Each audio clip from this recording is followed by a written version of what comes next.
Yes, everyone, welcome back to the channel. So soon after my last one, I couldn't stay away much longer. I had to come back and talk more about this, but I'm not alone this time. It's not just me waffling into a camera for half an hour. I brought, I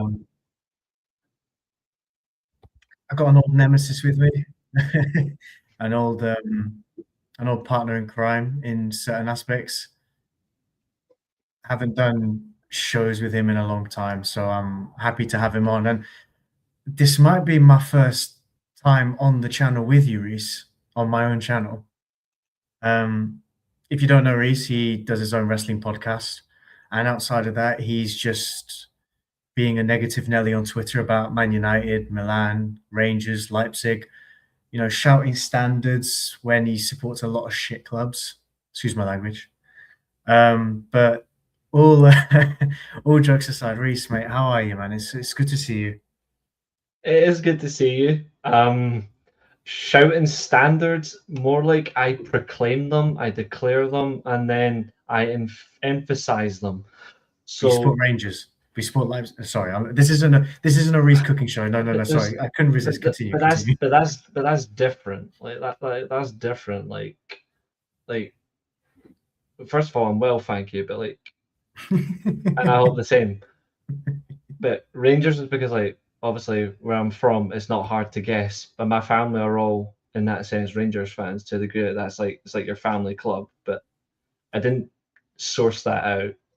I embraced it, and I still do, even though I have a lot of issues with certain elements of that club right now. But I live, breathe, and die the red and black of Man United, and some bits of white in there. But that is my club. Now, yes, there may be others out there like Milan, for example. That's different. I have heritage and culture in Mm. there as well. They're really important to me. And obviously, I watched the 6-1 mauling of Inter in the early 2000s, and I watched Milan versus Lazio at the very beginning as well back in 2001, and I've been hooked on them ever since. So it's just that was a calling to me, that's just all it is. And Leipzig is just different. I mean, I collect football shirts now and again, but that one was just different. I just randomly came across them on a stream watching. I think it was the third tier of the Bundesliga, like the third tier German football I watched, and I came across them. Braunschweig, I think they were playing at the time. I just came across it, and I was like, all right then. I mean, I watch Bayern now and again, but I wouldn't say I admire. Like I've said this to you countless times. I admire football clubs with proud histories that stems on different elements of football. I respect Bayern, even though Dortmund are Cinderella pussies. I'm not apologising. I still admire their history, especially the Otmar Hitzfeld days and the early 2010s of Jurgen Klopp, but of his Dortmund days as well, because that's how I envision football properly. But what I would say, more of them is that's that's a fan basis. But when it comes to where my passion for football is, that's my number one. It'll always be my number one. So tell me, oh, it's more than one. Does make you a real fan? Well, guess what? You're a spaz, and I am a Man United fan. If you don't like it, there's a door. Shut it on the way out. Mm. Do you Unless know you. something, Reece? I've been doing content with you for about 3 years now, Mhm. and I've actually never known the story behind Each the one. club's esport. I've never asked. I've always just joked that I you mean, have more clubs than like Tiger Woods and all I that. get it. I get it all the But time. I get it all the time, and you know what? I'm fine for it. Obviously, there's German parts of my family and culture as well, but I sourced one out. One of them was just drawn to me. I was just drawn to the red and black, absolutely pumping the shite across the stadium. mm, That's just different. But there's callings everyone knows that my favorite Man United player is David Beckham, but I'm not a Real Madrid fan. I'm not a PSG fan. You know what I mean? I did watch him play for those clubs, but I'm not fans of them. I've got fucking Real Madrid shirts, but that's because they were given to me. But like that's different. Like I'm not a fan of them, but like I just admire clubs that have an impact on football with history of their own that's really important. Like I think Dutch football is a sham, but I respect Ajax. But I respect Ajax's history. I think Portuguese football is mental, but I respect Benfica's history. Like that's just all it. That's all it is for me, you know. Like I've got all that, and yes, I support Germany over Scotland and practically everything else. But I do want to make sure Scotland do well. Italy, on the other hand, I mean, I really don't care. But I enjoy what's in front of me, and I just enjoy what's there. And I'm a passionate football fan, but Man United first and always will be. And I hate the fact as well. This is the part I don't like because it seems to be me, but it's not anybody else who has that affliction. I always have to justify myself when people ask, but I know people who are the same thing and they don't ask. They just go, "Oh, that's okay," and I'm like, "But it's not okay. That's hypocritical." Like I'm not going to shy away. At least I'm going to be honest about it. At least I'm going to answer the question. But for everyone else, it's like, oh, I support my local, but I also support this team. But I also support this team too. So why do you give me shit for it then? Exactly. So sit down, shut your mouth, and that's the end of it. But it makes me laugh. But you know what? Reece, I invite you on my channel. You just come here collecting rent, man. Like, what we doing here? Do you know? I mean, I collect and pay it. You know, like. I mean, to be fair, apparently I'm negative. Apparently I'm negative. No, I'm just real. You are negative. Like, you are negative. We'll get I'm ADHD official. That's all I am. You know. But I'm an honest fan, you know what I mean? Like I'm honest. Like even if people don't agree with what I say, which is completely fine, I don't want everyone to agree with me because I don't want people to be sheep. But my views are my own, even if they can be quite extreme. They're my views. They're my opinions. Extreme is probably I mean, I use the word radical a lot. I mean, I appreciate radical actually. To be fair, I appreciate that. Because they are a bit. Sometimes you do say stuff that's quite left field, and I'm a bit like, where is all that coming from? I just feel it in here. Just in there. When I feel it, I say it. No, I respect that. I mean, I think the one thing with me, since I've been doing YouTube, is the fact that I've always come across different people's opinions. And one thing I've tried to maintain is the fact that I have my opinions, but I'm not going to sit here with a right all the time attitude.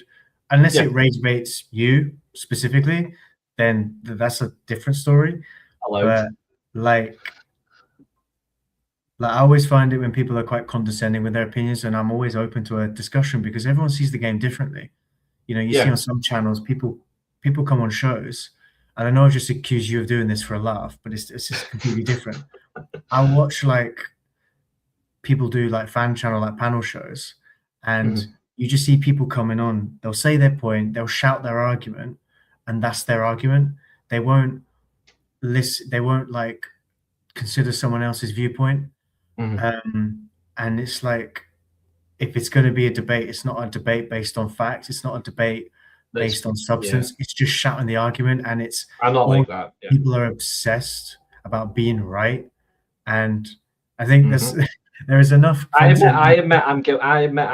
There's enough content on YouTube. There is enough content on YouTube of you and me having our own debates, but they're relatively healthy. So you'll have your opinion, I'll have mine, and then that's it.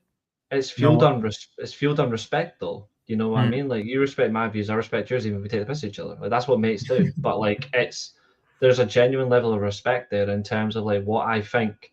I may not be right, and there's times where I'll believe I'm right, but when I'm actually proven wrong, I'll say, you know what, I'm wrong there. Never. Yeah, if there's something I'm wrong about, I will openly admit I'm wrong. But when I see something, I'm like, you know, this is not how it is to me. I will say it and I will stand by it, regardless if it's, no matter if it's right or wrong in terms of that opinion and that discussion.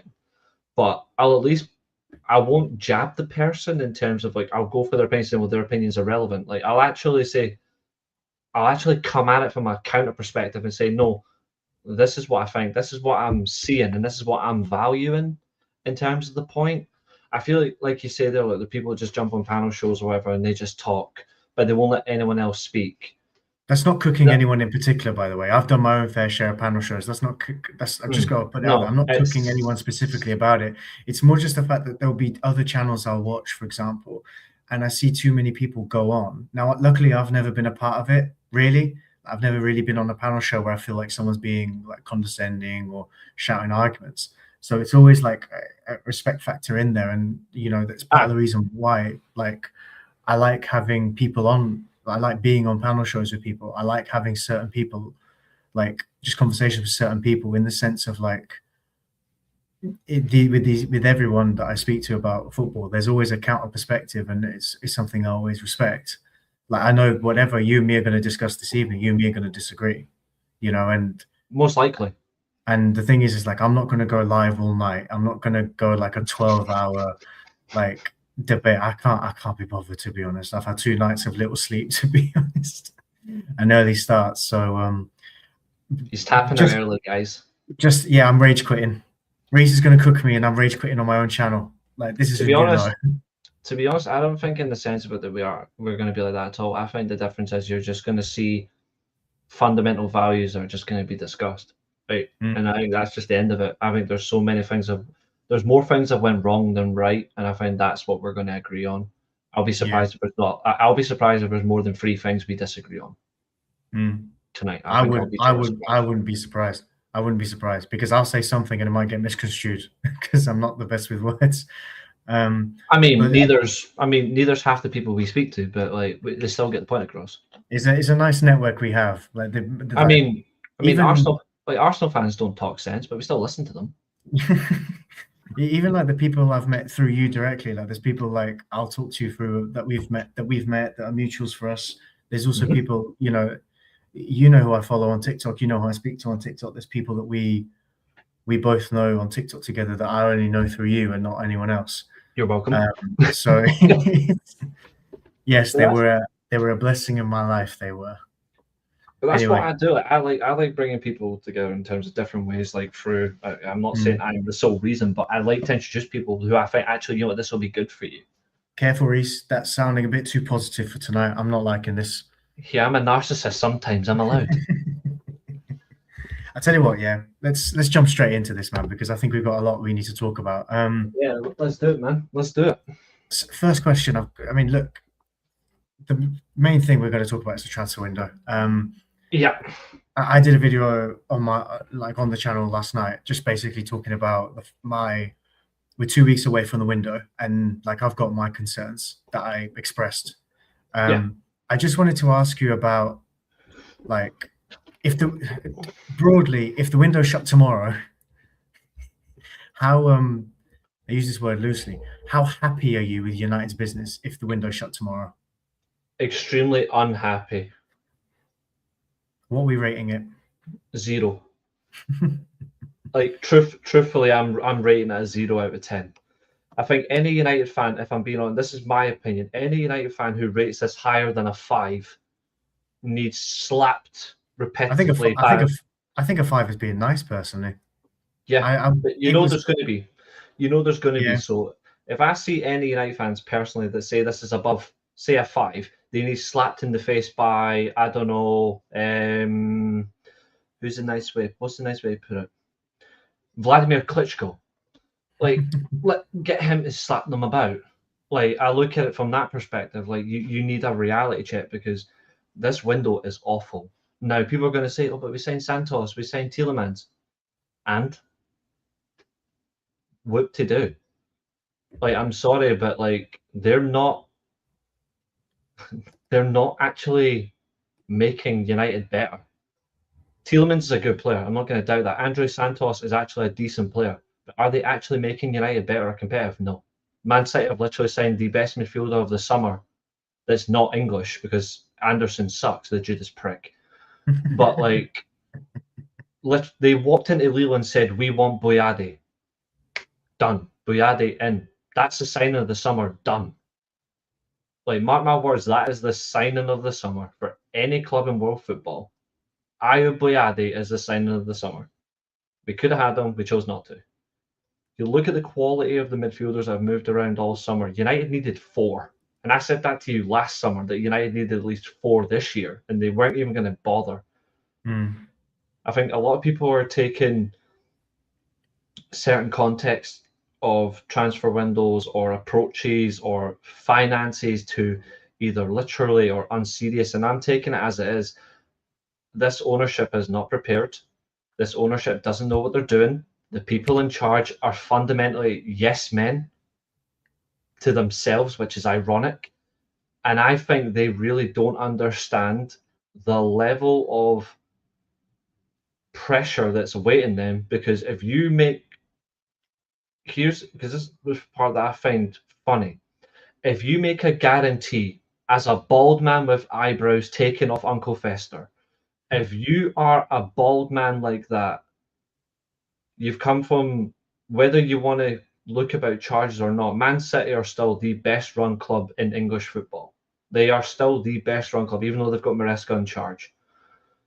You've got that level of operation, and he walks into Man United and he says, "Oh, by the way, our aim is to win the Premier League in 2028, like the 150th anniversary of the club." And then obviously in terms of that, it's the 100 years since 58. Well, in terms of that, sorry, what's it? 70 years, sorry. But there's so many elements to numeracy that they've said so many numerical factors. I'm trying to remember them all at once. But they're saying this, they're saying that. If you're making a guarantee like that, reality says you've got to spend way above what you've actually spent. You need to spend 3 times that. United should have, I'm not saying United are going to do this, but United should have walked into this window and done what Liverpool did last year. They should have spent 300, 400 million pound of that, but they haven't done it. And it's always going to be the same thing. Oh, it's the debt. Yeah, technically that is true, but Ineos can pump fresh money in from their own business. They haven't done it. Instead, it's the same thing. Let's just rely on the credit that's being built up from United's own revenue. United should not be using their revenue yet to do that, because they're not fundamentally there. It should be the owners using their own money. Look at United's net spend. I'm pretty sure United are in the top 5 lowest clubs in the Premier League for net spend. Yeah, I think it's awful. I think we are a Xerxes full permanent sale away from making profit this summer, which is ridiculous. I think our 2 highest sales this summer are Mason Greenwood, who hasn't played for the football club in 4 years, and literally Rasmus Højlund, because we just felt like it. Because of obviously the loan last summer and the thing, which, to be honest, I was worried at one point it wouldn't go through for whatever reason.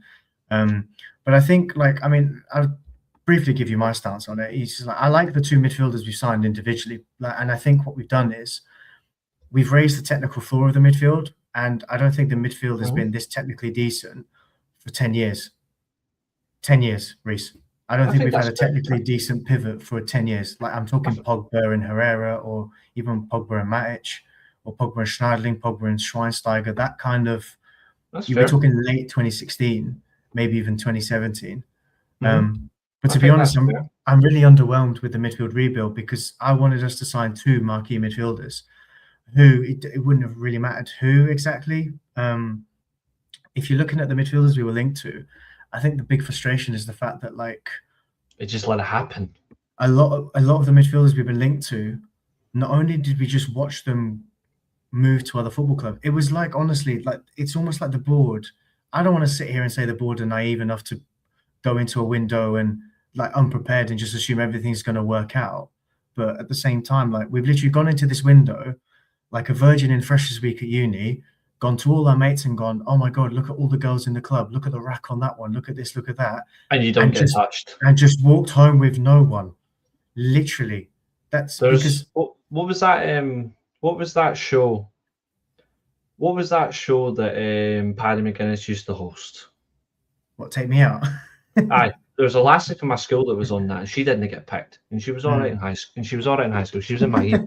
But that's the elements. You see, like you say, from that, these are all in that context that you're using, these are all really nice, beautiful women. And they're getting picked for folk that are more plastic than Barbie. And you see it and you're like, that's not fundamentally good. What United have done, Tielemans have been Oh, I'm actually going to use, because I know I sent it to you recently, it's hilarious. I'm actually going to use a Top Gear reference on you. And this is an old one, but it's a good one. We've basically bought a George car.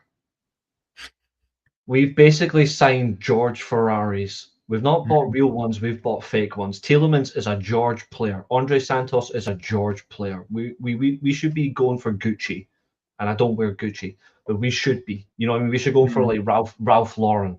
But All when that. you, We should be going for I think the big cream of the problem for crop. me, I think you're right with that, in the fact that I think the bigger frustration was, my stance on last summer was the fact that we should have signed a midfielder, whether we were two. in or out, not signing at least one That's for awful. a midfield that didn't have any like real partnerships, that was quite makeshift, in the sense of you're playing a 10 in the 6 role and you're playing Casemiro, who everyone thought his legs had gone, he had no career left and whatnot.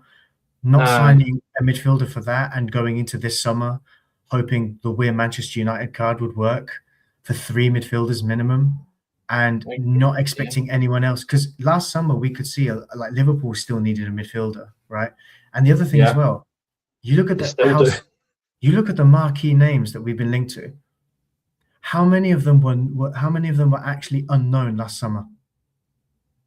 None of them. They were there last summer, similar price, if not cheaper. But like Elliot Anderson, even, he'd already had his breakout year at Forest. He was getting England caps. Wharton, Baleba, pricey, but they were options regardless. And then you look at the real like household names: Tchouameni, Bruno Guimaraes, Tonali. You telling me you couldn't? I know people will say, but Newcastle this, Newcastle that. Newcastle have had their midfield ripped away from them this summer. They lost Isak last summer. And I'm with the stance of, we're Man United. Newcastle have already proven they can't spend the money wisely.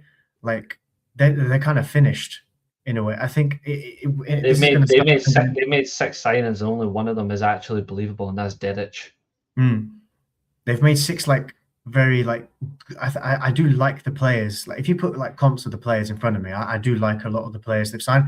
But in terms of what their ambition was a couple of years ago with the household names they had, they're bottom 5. If you actually look at the quad, they've got a good manager, but that team is screaming 15th to 20th. It's a worrying season for Newcastle. But my point is the fact that like it's no good sitting here every summer saying, "Oh, we shouldn't spend big money for Newcastle because it might strengthen them." Yeah. Why should we focus on them? We should. And I think the other thing with what you mentioned about like the finances and stuff, I saw a tweet today that I do agree with, but I also think it's kind of the wrong way around. It's the fact that people were discussing about not spending crazy money this summer to financially set the football club up to challenge for multiple years in the future, not like one title challenge and that's it. And they referred to Klopp's Liverpool, but they got it the wrong way around, in the sense of it shouldn't be early in this period of building a team. Klopp's team won the league in 2020, but they did pretty much all the squad building by 2019. And in summer 2019, they bought a young centre back and a backup goalkeeper.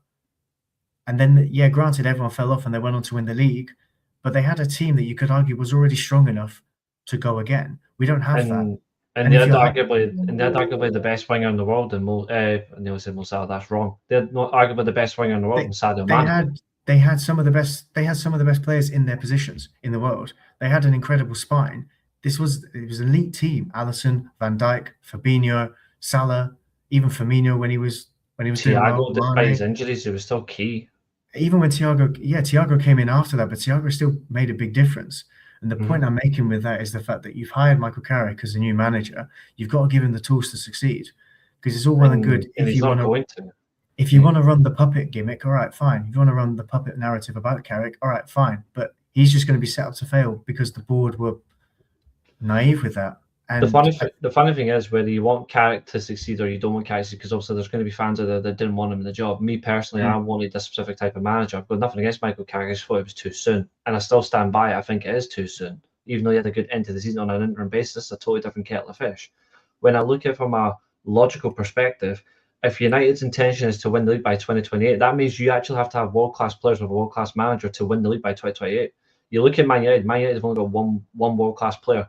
And right now, the second one is Foreman and Mateus Cunha. and I'll say again, he is going to be a world-class player. He's not there yet, but he's going to be. But United have only got arguably one world-class player, and that's Bruno Fernandes. We got rid of the other one, and that was Casemiro. Still world-class, whether you want to admit it or not. But when you look at the quality of the squad, United have got a bang average left back. They've got bang average right backs. They've got the same defence since 2022, which is a even bigger bloody disgrace. They've got a midfield that includes somebody from Uruguay who ended up providing PSG with the best midfield of the past 5 years since Kroos, Casemiro and Modric, ironically. Like Fabian Ruiz, Vitinha and João Neves is the best midfield of the 2020s. And I'm not even going to, like, I look at the Barcelona midfield and I still, like, Rodri, Dani Olmo, Casado in the chat. I rate Casado in the chat as well, but like Dani Olmo, Pedri, Gavi do not compete with Vitinha, Neves, and Fabian Ruiz. They don't. That's simply the best midfield. And you go Zaire Emery as backup, who is one of the best midfielders in the world as well, who I would happily have at United. But I look at my grand scale. If you want to compete and win the league in 2028, you need to have a world-class team now, and we don't. I think the bad thing about it, Reece, I've said it with you on shows on like the world of football as well. Yeah. When they made that ambition 2 years ago. So 4 years from 2028, they made that. It wasn't even ambition. If you look at the words they said, it sounded almost like a guarantee. But the problem with that is the fact that they made that guarantee and then they messed up the first 2 years. And you can't just go, you've got to almost try and fast track it a little bit now, because it's like you said, you need to be at a certain stage now in the process, if we're going to use that word, or the project. You're not there. You've messed up. You've messed up. I hate buzzwords. You know how much I hate buzzwords, but in this context, I agree with you. In this context, I agree. If we're gonna run those words, it's true. You've messed up the first 2 years. You shouldn't be sitting here now thinking, okay, well, they're still saying you can't expect it to, in any walk of life, whether it's a relationship, whether it's a career, whether it's life, just anything in general. You can't sit there and just wait for it to fix itself. You can't do that. You've got to attack it head on. If they hired Michael Carrick 2 years ago, and then the squad was in a place where, probably similar to Arteta had it, let's say after his first title challenge, let's say Michael Carrick has just come off the back of a season where he's been first all year and then bottled an 8-point lead in March, right? Let's just say, for argument's sake, at that point you can probably think, right, we've already got a team that's already getting there. What's next? We can make, if we've got rid of, let's say we'd got rid of Ugarte this summer because he's obviously not been good enough and whatnot, and we go, right, you can afford to put in an Andre Santos or a Tielemans. You can afford to make these cheap signings if you're good. And by contrast, you can kind of, I use the word loosely, afford in terms of like perspective, not in terms of finances. But I could argue no one is going to cook you for spending big money on. We arguably needed what Spurs had for their midfield window, in the sense of Fernandes and Tonali. Now, I didn't like the price tags for any of them, but even only Fernandes, one of them makes sense. Only one of them really. There's a video on Reece on my channel, on this channel. There is a video of me last summer saying we should go and sign Mateus Fernandes as a midfield option, right? Even I didn't expect him to be an £85 million signing for anyone this summer, but even he wasn't that unknown last summer. And the fact that we've gone into this, like, not naive, but I would like to think that the board are not naive to think we're going to get the three midfielders no problem. And I think, I mean, I'm going to just use this to transition to the next thing I was going to ask you, which is the fact that we've signed two midfielders who individually I like, but there's all this talk about a third midfielder, and I kind of just want to know where your head is at with it, whether you think we get one or not, what it is we're actually missing, and who out there should be the one we go for, if there's someone realistically available 2 weeks from the window closing. If I'm truly honest, I think they're lying. I don't think there was ever an intention for a third midfielder. I think they're just saying that to put in fans' minds. I don't think Ineos have been, or those in charge have actually been straightforward at all with the running of the club in terms of what we're looking at. I generally don't think they're telling the truth. And I know when they're lying, because their mouth is open. Like when they speak, they're lying. I don't trust them like at all. And I look at these names and I don't trust any of these names apart from a few of them. Like Lewis Hall at left back, absolutely. I think he's quality. David Round, quality. Malik Fofana, great shout to be fair. But Wharton, I'm not sure on him. I think he's a decent player. Coney, good player. I think Kev from Turam's far better.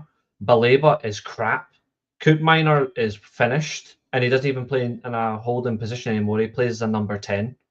Camavinga, are you buying him for central midfield? Or are you buying him for left back? Because he's literally just a left back bitch.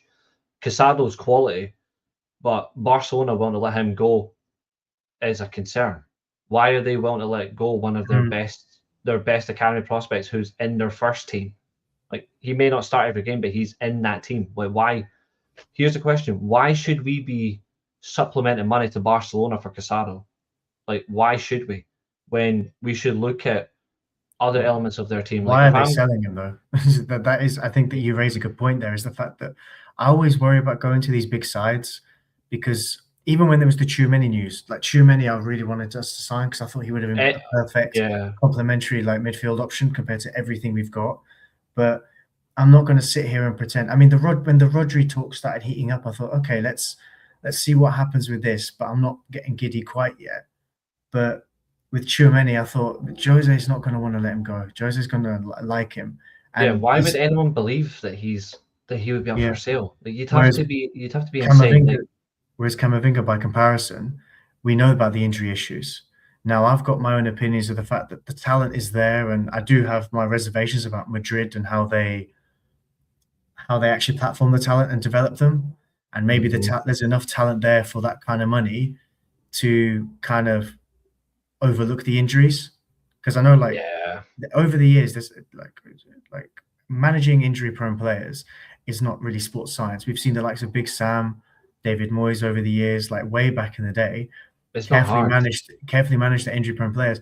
Sam Allardyce had Jan Kirchhoff on the books when he kept Sunderland up.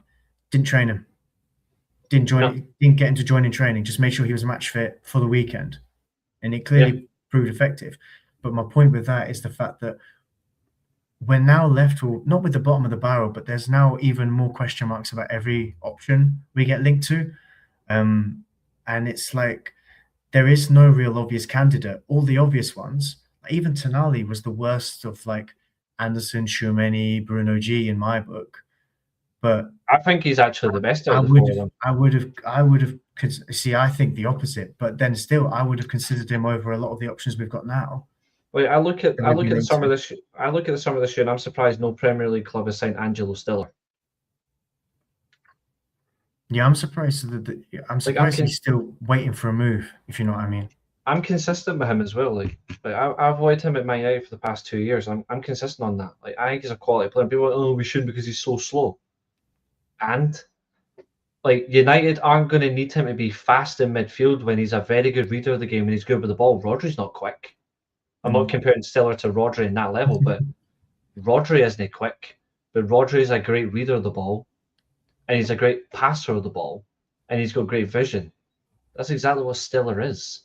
Even when you look on the other side, why did no Premier League club sign bloody Nemecha, including Man United? We were linked to Nemecha. Why didn't we sign him? Immediately, he's an upgrade over 90% of our midfield. Like that's a quality sign, and people are like, but it's the money, and it's football. Here's a top tip, ladies and gentlemen: to compete, you've got to spend. I probably agree with you on that one. I'm not going to sit here and start running the accounting gimmicks and like, oh, we can't spend this, that. I don't really want to dive too much into that. Why Chelsea win the league? I just want to focus more on obviously the fact that like we were probably expecting a big summer. Now we say this every summer, but this one was fundamentally accurate. Going into it, the league hasn't been this open in the top 6 going into a season for 9 years. That's not to say everyone can finish top. It's more the fact that everyone's in a top 4 race for me from the beginning. And it's just going to be a case of... Exactly. Now, to be fair to Arsenal, they're the only one who has a settled manager and obviously they're champions. Everyone else has changed managers in the last 6 months in some format. bottom line is the fact that it's quite wide open, and I'm really disappointed and quite underwhelmed with this supposed midfield rebuild. Because if you said to me, we're only going to sign 2 midfielders, but it's like Tonali and Bruno Guimaraes, for example, Yeah. I wouldn't sit here underwhelmed. Yes, I would have loved an extra option if it was possible, but the way I would have kind of viewed it was the fact that, okay, but you've brought 2 like A-lister midfielders. We now don't. Where are the A-lister midfielders? I mean, what kind of? Even What though I kind of? mentioned his name earlier on, like Boade is somebody I wanted United to sign as well from that I would have perspective. taken Boadi as well. I appreciate it would have been a lot of money for a young prospect, but he's looking like one of those like He bullied elite he bullied generational Brazil at the World talents. Cup. He Mm, bullied Brazil at the World Cup, mm. like on his own, I might add. Like the guy's just fundamentally good. Here's another like thing that people haven't realised. I literally said it earlier on, but I said it literally like 2 minutes ago because I was really enjoying what you were saying. I'm not kidding when I say Chelsea are going to win the league this year. No, I think Like I haven't Chelsea, done my I I haven't think done my Chelsea are pen going to win the predictions. league. I I haven't done genuinely, my pen predictions, but I think it could be them or Arsenal for the league. I know that sounds crazy, but I think Chelsea have a lot of good players in their squad already before Xabi Alonso come in. I think they've invested quite well in the signings they've made, actually. I understand why each signing is there. And he's not one game a stupid about week, his recruitment. His one recruitment game a has been week. so clever. Yeah, 1 game a week. But the one thing about Alonso as well, the difference with his team as well, you saw them play. I've said this to you before, and obviously I was on the World Football Podcast as well. The one thing I like about a manager is if they make the league adapt to them. And then the league hasn't even started yet. And you look at the teams they've played, Alonso has been very interesting about how he sets his teams up. He's adapting to them and playing their own system or their own style against them, and they're beating them. Now, yeah, it's pre-season, fair enough, but you see how he does that in the league. He's going to use the same 4-2-3-1 against Man City against Maresca, and they're going to beat City. He's going to use the same 4-3-3 against Arteta, and they'll probably draw both games at Stamford Bridge and at the Emirates, but they'll be the better team. He'll play the 4-2-3-1 against Man United at Stamford Bridge, and he's going to beat Man United at Stamford Bridge. I think we'll probably beat them Old Trafford because that seems to happen. I think Liverpool, I don't know. I think Liverpool's odd with Areola because I really do like Areola, but Liverpool's squad is so weird. But they've got a weird mentality when it comes to playing Chelsea. It's weird.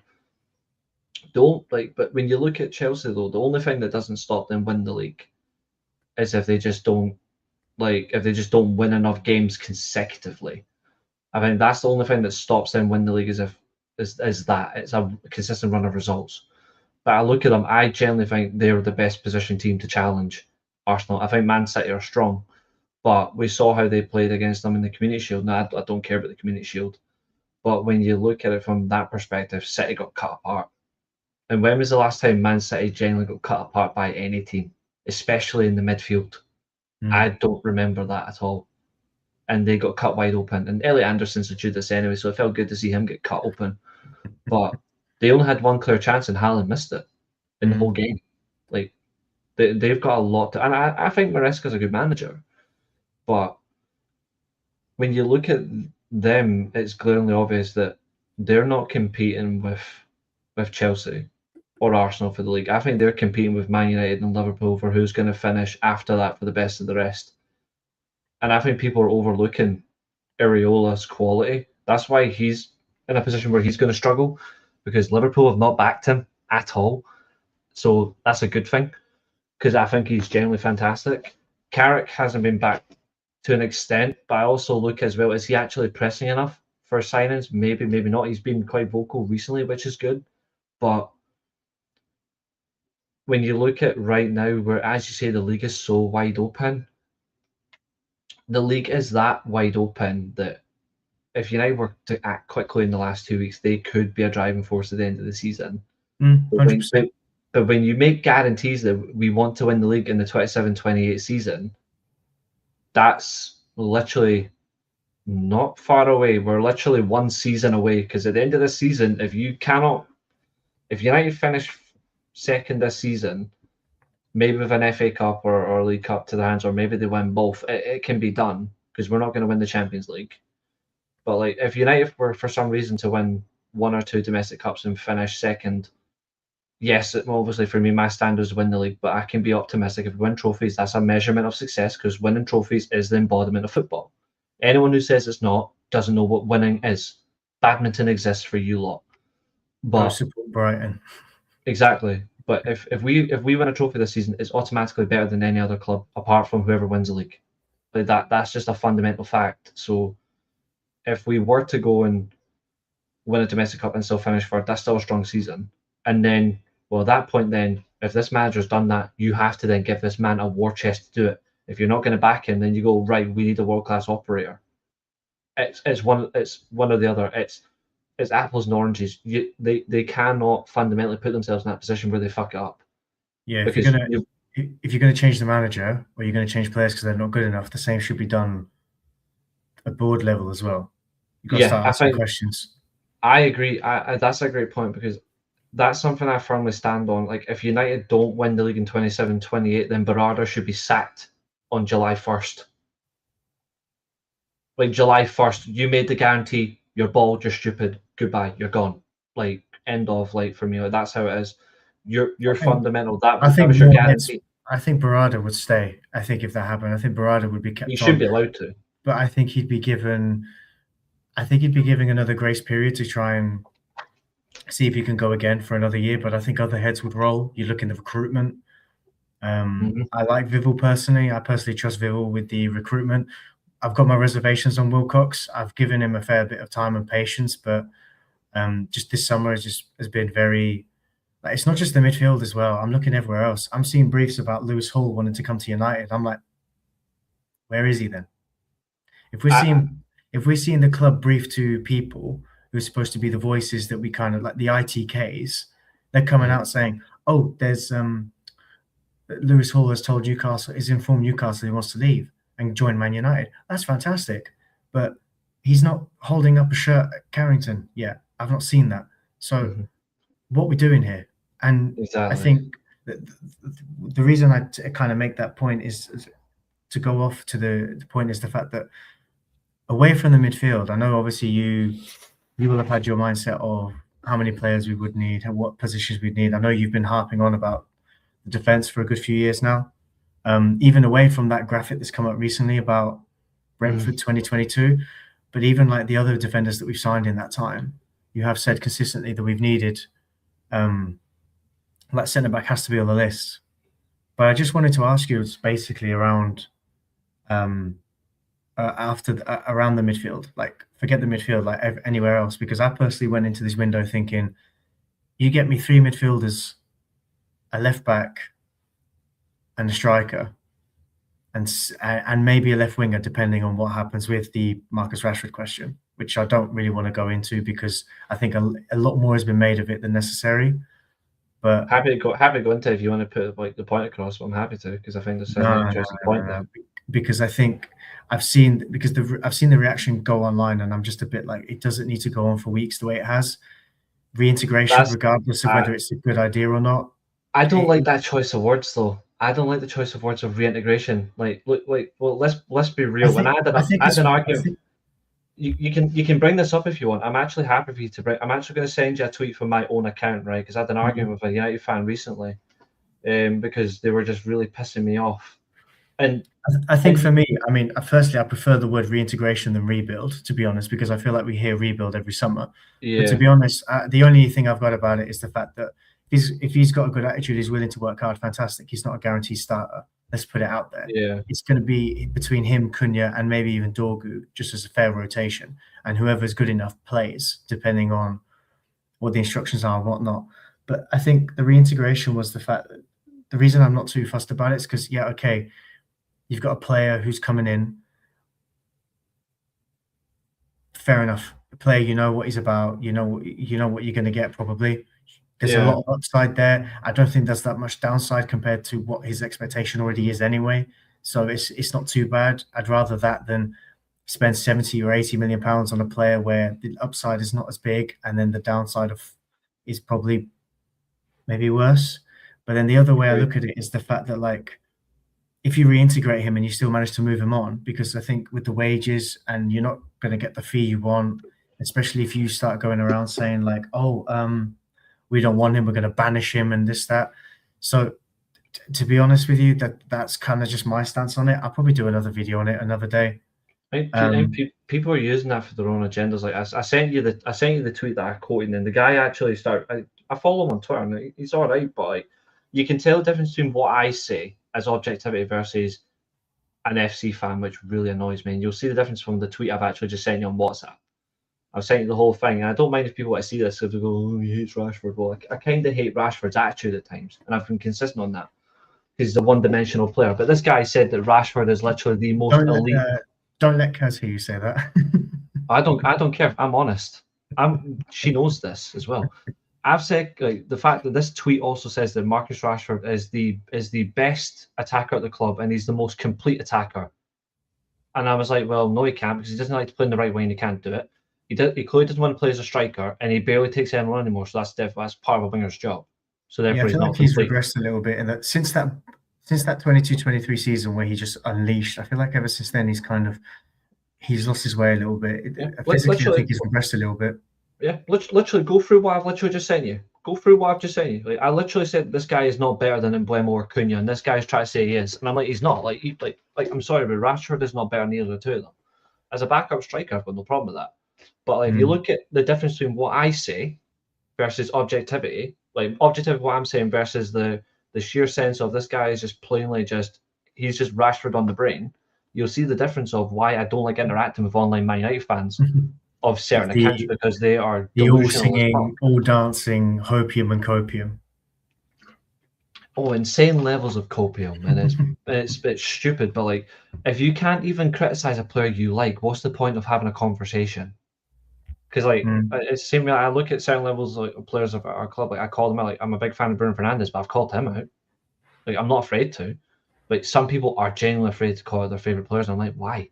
But it shouldn't be like that. It shouldn't be like that. If you've got an opinion on a player, like if someone has a bad game, I'm not going to sit here and say, "Oh, he was amazing today." Or exactly. Like, you'll see like players get excuses made for them because of injuries and whatnot. But then it's like, yeah, but for other players, we don't get that. It's one of those things. But it's embarrassing. But like I said at the start of for me, the whole start of the summer, United, before they do anything else in the window, needed 3 or 4 midfielders. And if they didn't do that, then this transfer window for me is automatically a failure. So there you go. It's a failure. United needed at least 1 or 2 centre-backs. They needed the left back and they needed to sort out right back because it's just not good enough. And then maybe you look at the attack. I've said to you consistently that United have to work on the midfield and the defence before you even look at the attack. We spent 200 million on the attack last summer. In that case, leave the attack right now. It doesn't need touching, to be honest. It doesn't need touching. I think the left wing option for me was very much a case of like depending on what was going to happen with Marcus Rashford, because in my personal opinion, like we couldn't go into next season with the same left wing options we had last season.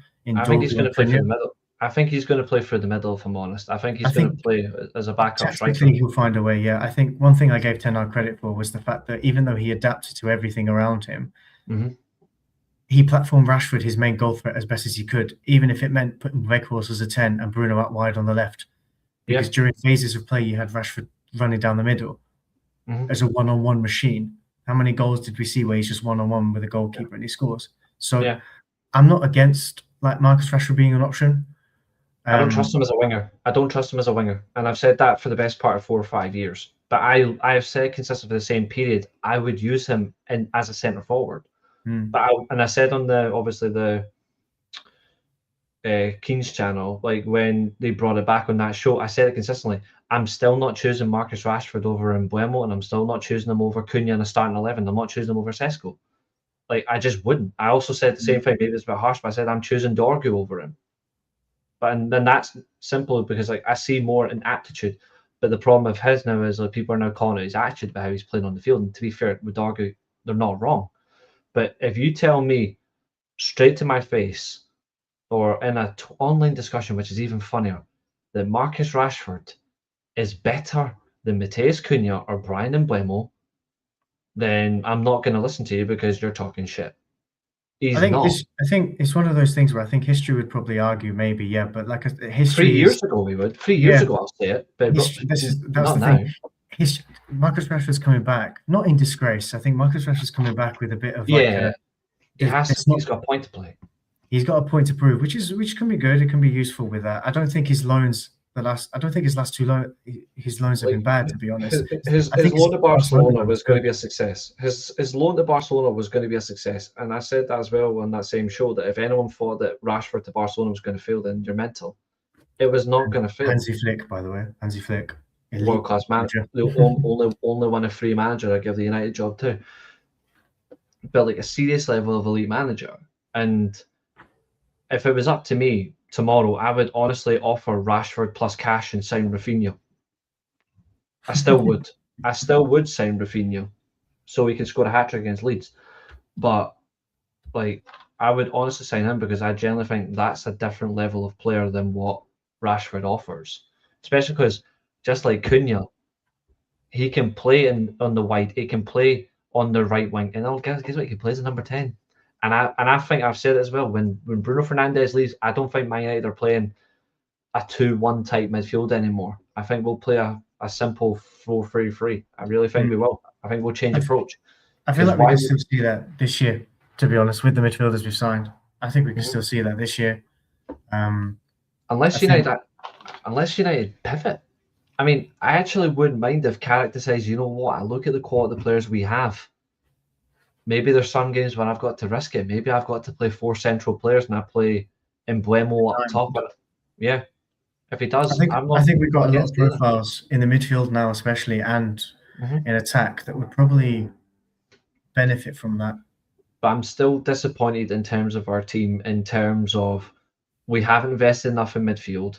We should have overhauled that defence. You cannot go into the same season potentially with the same back four as 4 years ago. If it'd been the same back four 4 years ago and it was still good, but our back four is picked right to left. And I'll say, I'm in terms of right now, if Lenny Yoro, who has to improve as well, if Lenny Yoro and Aidan Heaven cannot get Mateus to injured and Harry Maguire out this team, or Lisandro Martinez, then you may as well sell them next summer. I think it's a big summer for all the centre backs, to be honest. I mean, Yeah, I'm a bit more in the case of I would have happily forgone the centre backs for a year if it meant that we can invest everywhere else, which is crazy because I've also harped on the fact that I don't want to hear from this. You can't do everything in one summer brigade. I'm kind of getting sick of hearing it every year. Or you know my opinions on them. You know my opinions on next summer, and I'm like, yeah, look how that worked out for the midfield. But I guess just because we're going to wrap up because we're talking 52 minutes and it's gone by like nothing. Yeah, that level of fan annoys me. Like, you can't, if you honestly say that you are a sympathizer. I guess the one thing I'm going to wrap up with is the fact that, like, if we were to do any business for the rest of August, what do you think it will look like? If we sign a midfielder, who do you think it would actually be, given the briefs, the links? Because to be honest, I think for me, I'm different to you in terms of Baleba. Actually, I like a lot of what Baleba can offer on the table, to be honest. I think because we're the only ones at the table for him, I actually think it's a bit of a market opportunity in the sense of maybe we can get him cheaper than a lot of the other midfielders on the market. Because I'd much rather sign him, who offers a completely different profile to what we have and probably what we need, than leave that as a big gaping hole and try and rely on Mason Mount to come back and hopefully fill that option in the pivot. And then maybe, hopefully, Lewis Hall. But I don't know if you have any different. You think we end up doing something else? We do nothing? What do you feel about it? I am really hoping we do get the left back in, because I am skeptical about how easy it is to get. We have no recovery pace on the left hand side. If we defend high, we've got no recovery pace in that position at all. So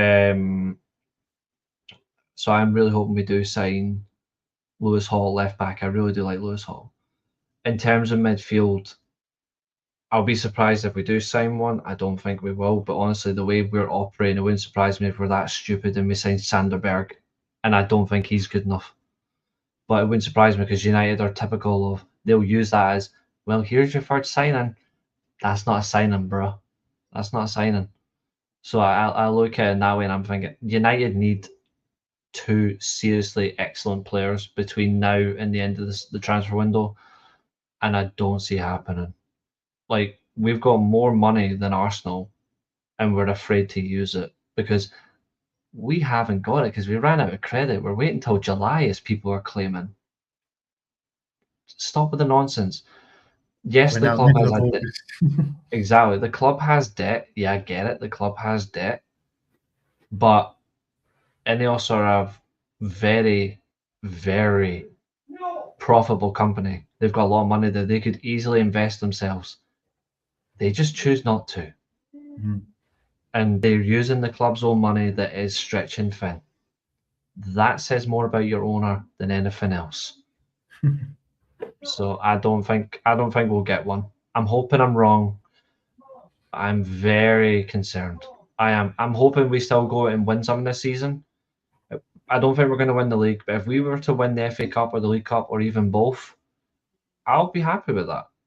Trophies for me are the measurement of success. If we don't win the league, then win the next best thing quickly.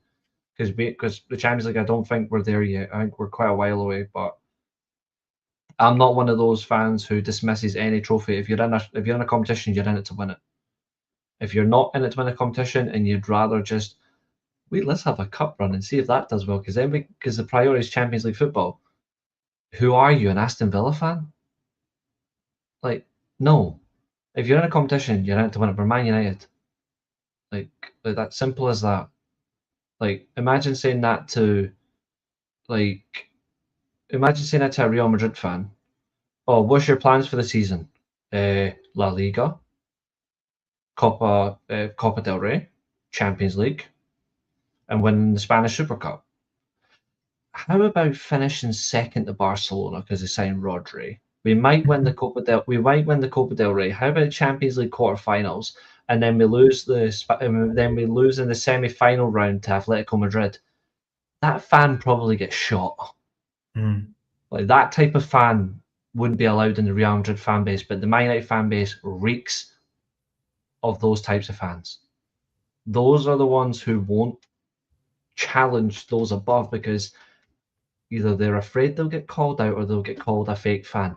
Doesn't make you a fake fan for holding your club accountable for if they're shit in operation. That's what a real fan does. Yeah, I think just to end it, I think there is concerns far and wide in the fan base, which is Massive. which is not nice to see, to be honest, because it's like we had big expectations. I'm just manifesting that they're not silly enough that they can see we're not Champions League ready, Yeah. and that they decide, okay, let's pay the money for these two players and look ahead to the season. And maybe even if they look into January business, fair enough, because it's not something we see often. But True. before we wrap up, where can people find you? You can find me on the Weekly Steelchair. You can find me on Keen's channel on the armchair, as he calls it now and again.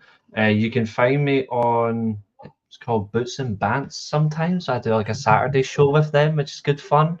I do European content with them, and I do like the SPFL and stuff, and the bits of the Premier League.